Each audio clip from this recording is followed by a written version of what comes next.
네, 안녕하세요. KPF에 대한 기본적 분석 진행하겠습니다.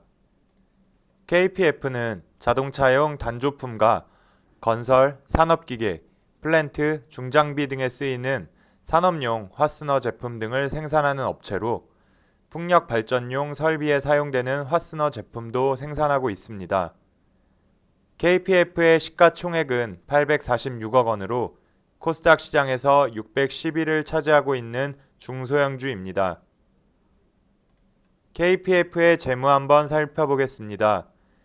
KPF는 매출액이 지속적으로 증가하면서 지난해도 영업이익 증가를 기록했지만 순이익률은 둔화되며 당기순이익은 감소했습니다.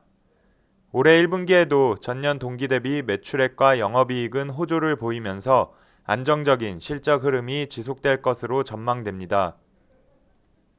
KPF는 최근 문재인 대통령이 일본의 경제보복에 따른 부품 소재 기업 육성 차원에서 정밀 제어용 감속기 전문기업인 SBB테크를 방문해 생산 공정을 둘러보고 임직원 30여 명과 간담회를 가진 것으로 전해지면서 시장에 관심을 받고 있는데요. KPF는 지난해 11월 바로 이 SBB테크의 지분을 인수해서 최대 주주 자리에 올라 있는 기업입니다.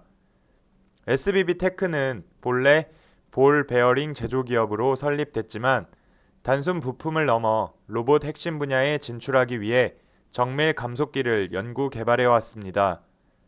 감속기란 로봇의 정확도를 가르는 핵심 부품으로 로봇이 정확히 멈춰서도록 하는 역할을 합니다. 대형 산업용 로봇에 쓰이는 RV 감속기와 달리 소형 정밀 감속기는 기술력이 더욱 높은 것으로 알려져 있는데요.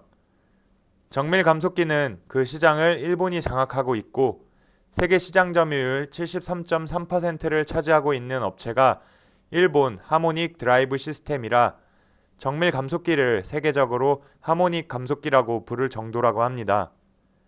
SBB테크는 반도체와 디스플레이 생산 라인에 들어가는 로봇용 감속기를 최초로 국산화했음에도 판매를 본격화하지 못하고 있는데 일본산 제품의 신뢰도가 워낙 높아 국내 중소기업 제품을 선뜻 채택하는 대기업이 거의 없기 때문이라고 합니다.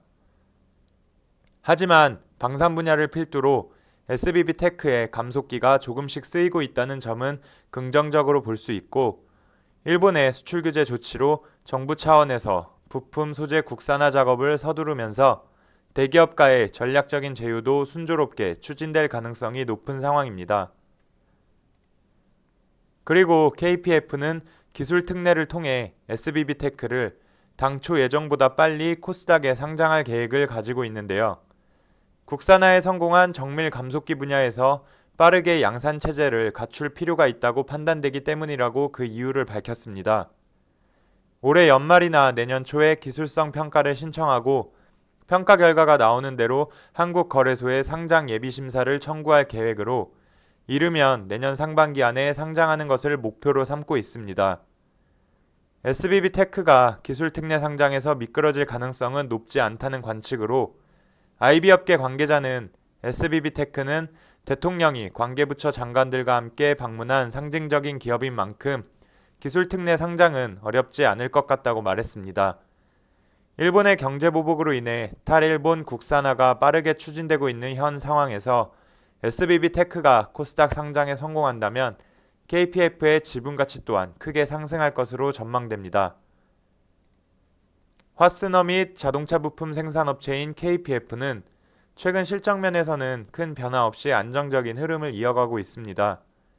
지난해 지분을 인수한 SBB테크가 향후 KPF의 미래 성장 동력이 될 것으로 전망되는데요.